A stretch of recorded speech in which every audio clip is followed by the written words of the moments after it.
Welcome back to my YouTube channel. So ಯಾರೆಲ್ಲ ಇನ್ನು subscribe ಮಾಡಿಲ್ಲ ಅಂದರೆ ಸಬ್ಸ್ಕ್ರೈಬ್, ಲೈಕ್, ಶೇರ್, ಕಮೆಂಟ್ ಸಹ ಮಾಡಿ. ನಾನು ಬೆಳಗ್ಗೆ ಬೇಗ ಎದ್ದು ಫ್ರೆಶ್ ಆಗಿ ಗಾಳಿ ತೊಗೊಂಡು ಫ್ರೆಶ್ ಆಗಿ ಮಾಡಿರುವಂಥ ಆಯಿಲ್ಲೆಸ್ ಚಪಾತಿ ವಿತ್ ಆಯಿಲ್ಲೆಸ್ ಚಟ್ನಿನ ತಿಂದ್ಕೊಂಡೆ. 10 o'clockಗೆ ನಾನು ಬ್ರೇಕ್ಫಾಸ್ಟ್ ಎಲ್ಲ ಮುಗಿಸಿ ರೆಡಿ ಆಗಿದೆ. ಪ್ರಿಪ್ರೇಷನ್ ಸಹ ಮಾಡಿಕೊಂಡೆ ಜರ್ನಿಗೆ. ಜರ್ನಿ ಎಲ್ಲಿಗೆ ಅಂತ ಕೇಳಿದರೆ ಅದೇ ಇವತ್ತಿನ ವ್ಲಾಗ್. ನಾವಿವತ್ತು ಒನ್ ಡೇ ಟ್ರಿಪ್ಪಿಗೋಸ್ಕರ ಮುತ್ತತ್ತಿ ಮತ್ತು ಕಬ್ಬಾಳಮ್ಮ ದೇವಸ್ಥಾನಕ್ಕೆ ಹೊರಟಿದ್ವಿ. This complete vlog is about that. 10:45ಗೆ ಮನೆ ಬಿಟ್ಟು ಕಾರ್ ಹತ್ಕೊಂಡಿದ್ದ ತಕ್ಷಣ ಐಸ್ ಕ್ರೀಮ್ ತಿಂದ್ರಿ. ಕಾರ್ ಹತ್ತಿ 5 minutes ಆಗಿಲ್ಲ, ಐಸ್ ಕ್ರೀಮ್ ಖಾಲಿ ಆಗೋಯ್ತು. ಜಸ್ಟ್ ನಮ್ಮ ಥ್ರೋಟ್ ತಂಪು ಮಾಡ್ಕೊಳ್ಳೋಕ್ಕಷ್ಟೇ. ಯಾವುದು ಬಿಸಿಲೇನೂ ಇರಲಿಲ್ಲ, ಮೋಡ ಕವಿದ ವಾತಾವರಣ ಆಗಿತ್ತು.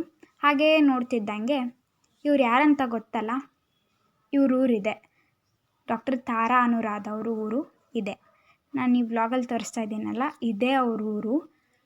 ಇದೇ ಥರ ಇರುತ್ತೆ, ಒಂಥರ ಹಳ್ಳಿ ವಾತಾವರಣ. ನೆಕ್ಸ್ಟ್ ಥಿಂಗ್ ಇಸ್, ನಮ್ಮ ಬೆಂಗಳೂರಲ್ಲಿ ಸೆಕೆಂಡ್ ಸ್ಟೇಡಿಯಂ ಕಟ್ತಾ ಇದ್ದಾರೆ. ಸಿಲಿಕಾನ್ ಸಿಟಿಯಲ್ಲಿ ದೇಶದ 2ನೇ ಅತಿ ದೊಡ್ಡ ಕ್ರೀಡಾಂಗಣ ಎಲ್ಲಿ ಕಟ್ತಿದ್ದಾರೆ ಗೊತ್ತಾ? ಬನ್ನಿ ನಾನು ತೋರಿಸ್ತೀನಿ. ಇದು ಕಟ್ತಾ ಇರೋದು ಸೂರ್ಯ ಸಿಟಿ ಅನ್ನೋ ಜಾಗದಲ್ಲಿ. ಬೊಮ್ಮಸಂದ್ರ ಅಂತ ಹೇಳ್ತಾರೆ. Bommasandra is a industrial area. Surya ಸಿಟಿಯಲ್ಲಿ ಕಟ್ಸ್ತಾ ಇದ್ದಾರೆ. ನೋಡಿ, ನೀವು ನೋಡ್ತಾ ಇದ್ದೀರಲ್ಲ, this is a place. So already ಕಟ್ಟೋಕ್ಕೆ ಸ್ಟಾರ್ಟ್ ಮಾಡಿದ್ದಾರೆ. 10 years ಆಗುತ್ತಂತೆ ಅದನ್ನು ಕಂಪ್ಲೀಟ್ ಮಾಡೋಷ್ಟೊತ್ತಿಗೆ. ಸೊ ನಮ್ಮ ಜಾಗ ಅನ್ನೋ ಒಂದು ಹೆಮ್ಮೆ ನನಗೆ ಸಿಕ್ಕಾಪಟ್ಟೆ ಇದೆ.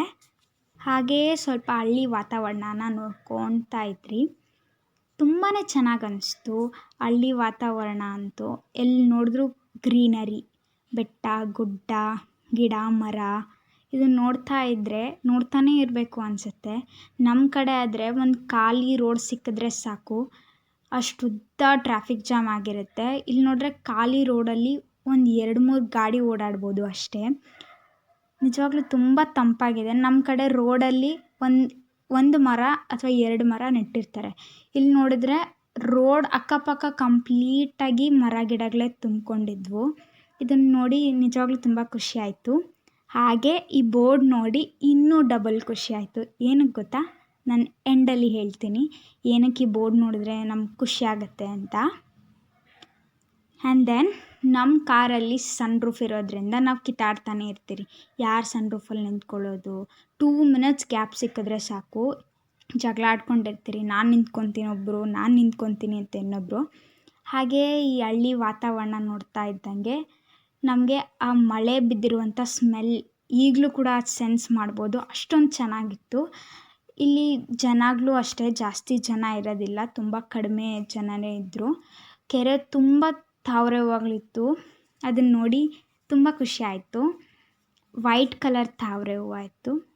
ಆ್ಯಂಡ್ ದೆನ್ ಹೋಗ್ತಾ ಇದ್ದಂಗೆ ಈ ದಯಾನಂದ ಸಾಗರ್ ಯೂನಿವರ್ಸಿಟಿ ಕಾಣಿಸ್ತು. ಈ ಇನ್ಫ್ರಾಸ್ಟ್ರಕ್ಚರ್ ಸಿಕ್ಕಾಪಟ್ಟೆ ಇಷ್ಟ ಆಯ್ತು ನನಗೆ. ಒಳ್ಳೆ ವಿಂಟೇಜ್ ಫೀಲ್ ಕೊಡ್ತಾ ಇದೆ, ಆಂಗ್ಲೋರ್ ಇದ್ದಿದ್ದ ಜಾಗ ಥರ. ಹಾಗಾಗಿ ನಾನು ಇದನ್ನು ಕ್ಯಾಪ್ಚರ್ ಮಾಡ್ಕೊಂಬಿಟ್ಟೆ, ತುಂಬ ಚೆನ್ನಾಗಿತ್ತು ಅಂತ. ಈ ಕ್ಲಿಪ್ನ ಎಡಿಟ್ ಮಾಡಬೇಕಾದ್ರೆ ಡಿಲೀಟ್ ಮಾಡಬೇಕು ಅಂತ ಅಂದ್ಕೊಂಡಿದ್ದೆ, ಬಟ್ ಈ ನೇಚರ್ ನೋಡಿ ನನಗೆ ಡಿಲೀಟ್ ಮಾಡೋ ಮನಸ್ಸೇ ಆಗಿಲ್ಲ. ಇದು ನಾನು ಈ ಕಡೆ ಏನು ನೋಡಿದೆ ಅಂತ ಅಂದರೆ ತೆಂಗಿನ ಮರ ಜಾಸ್ತಿ, ಭತ್ತ ಮತ್ತು ರೇಷ್ಮೆ ಹುಳದ ಎಲೆಗಳು, ಅದನ್ನು ತುಂಬ ನೋಡಿದೆ. ಆ್ಯಂಡ್ ಮನೆಗಳು ನೋಡ್ತಾ ಇದ್ದಂಗೆ ನಂಗೊಂದು ವಿಂಟೇಜ್ ವೈಬ್ಸ್ ಬಂತು. 80s 90s ಕಾಲ ಹೀಗಿತ್ತೇನೋ ಅಂತ. ನಮ್ಮ ಬೆಂಗಳೂರು ಹೀಗಿತ್ತೇನೋ 80s 90s ಅಂತ. ಮನೆಗಳು ನೋಡಿ ಎಲ್ಲ ಒಂದೇ ಪ್ಯಾಟ್ರನಲ್ಲಿದ್ದಾವೆ, ಹೆಂಚಿನ ಮನೆಗಳು. ಒಂದು ಊರಿಗೆ ಒಂದು 5-6 ಮನೆ ಮುಳ್ಳು ಮನೆ ಇರ್ಬೋದೇನೋ, ಅದು ಬಿಟ್ಟರೆ ಎಲ್ಲ ಹೆಂಚಿನ ಮನೆಯೇ. ಅದು ತೊಟ್ಟಿ ಮನೆಗಳೆಲ್ಲ ಒಂದೇ ಪ್ಯಾಟ್ರನಲ್ಲಿದೆ. ಇದು ನೋಡಿ ಧಾರಾವಾಹಿ ಸಿನಿಮಾಗಳಲ್ಲಿ ನೋಡಿದ್ದೆ ನಾನು ಈ ಥರ ಮನೆ. ಅದು ಬಿಟ್ಟರೆ ನಾನು ಇವತ್ತೇ ಈ ಥರ ಮನೆಗಳನ್ನ ನೋಡಿದ್ದು. ಒಂಥರ ಸಿಕ್ಕಾಪಟ್ಟೆ ಇಷ್ಟ ಆಯಿತು ನನಗೆ. ರೇಷ್ಮೆ ಹುಳಗಳು ಸಾಕಾಣಿಕೆ ಮಾಡ್ತಾ ಇರ್ತಾರೆ ಅಲ್ಲಿ ಇಲ್ಲಿ, ತೆಂಗಿನ ಚಿಪ್ಪನ್ನ ಹೊಡಿತಾ ಇರ್ತಾರೆ. ಅದು ನೋಡ್ತಾ ಇದ್ದಂಗೆ ಕಬ್ಬಾಳಮ್ಮ ದೇವಸ್ಥಾನ ಸಹ ಬಂತು. 1 ಗಂಟೆಗೆಲ್ಲ ರೀಚ್ ಆಗಿಬಿಟ್ಟಿದ್ರಿ. ಜಾಸ್ತಿ ಜನ ಏನೂ ಇರಲಿಲ್ಲ, ಹಬ್ಬದ ದಿನ ಹೋಗಿದ್ದರಿಂದ ಪೀಸ್ಫುಲ್ಲಾಗಿ ದರ್ಶನ ಆಯಿತು.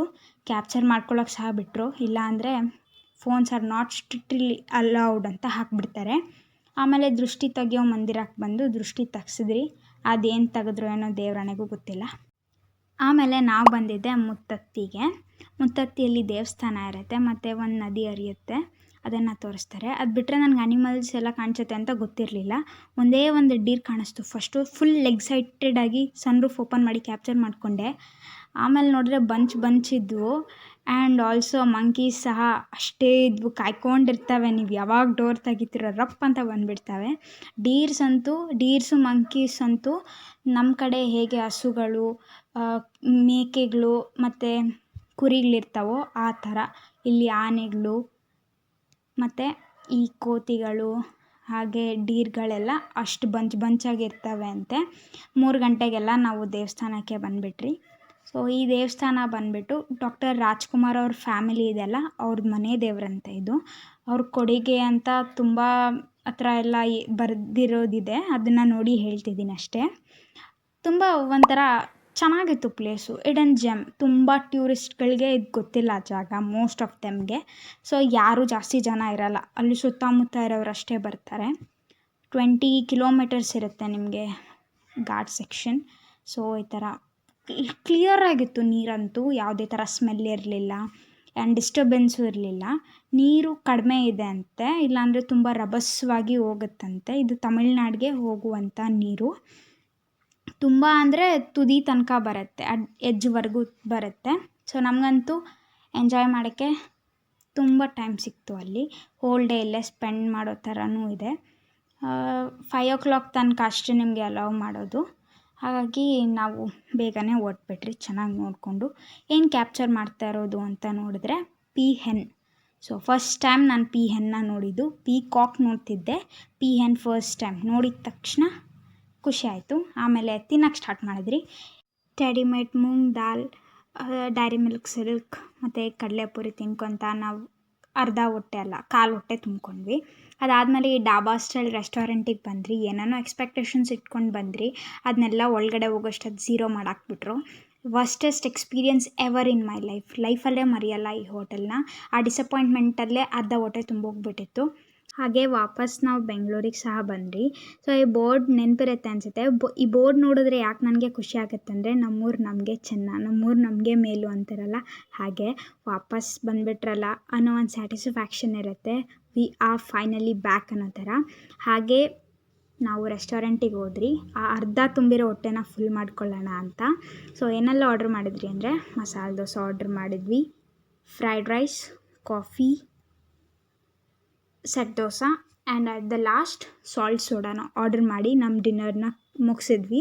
ಮನೆಗೆ ಬರೋಷ್ಟೊತ್ತಿಗೆ 7:45 ಆಗಿತ್ತು. ಆಲ್ರೆಡಿ ಲೇಟ್ ಆಗಿತ್ತು ಅಂತ ಹೆಡ್ ಮಸಾಜ್ ಮಾಡಿಕೊಂಡು ಆ್ಯಂಡ್ ದೆನ್ ಹಬ್ಬಕ್ಕೆ ಪ್ರಿಪ್ರೇಷನ್ಸ್ ಮಾಡ್ಕೊಳ್ಬೇಕಿತ್ತು. ಸೊ ಅದೆಲ್ಲ ಮುಗಿಸೋಷ್ಟೊತ್ತಿಗೆ 11:30 ಆಗಿಬಿಟ್ಟಿತ್ತು. ಅದಾದಮೇಲೆ ಬ್ರಷ್ ಮಾಡಿ ಸ್ಕಿನ್ ಕೇರ್ ಎಲ್ಲ ಮುಗಿಸಿ ಮಲಗೋಷ್ಟೊತ್ತಿಗೆ again it became 12 o'clock. So ಬೆಳಿಗ್ಗೆ ಹಬ್ಬ ಆಯಿತು, ಬೇಗ ಎದ್ದೇಳಬೇಕು ಅಂತ ಮಲ್ಕೊಂಡ್ಬಿಟ್ಟೆ. That was my day. ಈ ಥರ ಇತ್ತು ನನ್ನ ವ್ಲಾಗ್. ಹಾಗೆ ಲೈಕ್ ಮಾಡಿ, ಶೇರ್, ಕಮೆಂಟ್ ಸಹ ಮಾಡಿ. ಸೊ ಇಷ್ಟ ಆಗಿದ್ರೆ ಸಬ್ಸ್ಕ್ರೈಬ್ ಮಾಡಿ. ನಾನು ನೆಕ್ಸ್ಟ್ ವಿಡಿಯೋಲ್ಲಿ ಸಿಗ್ತೀನಿ. Until then bye. Thanks for watching this video.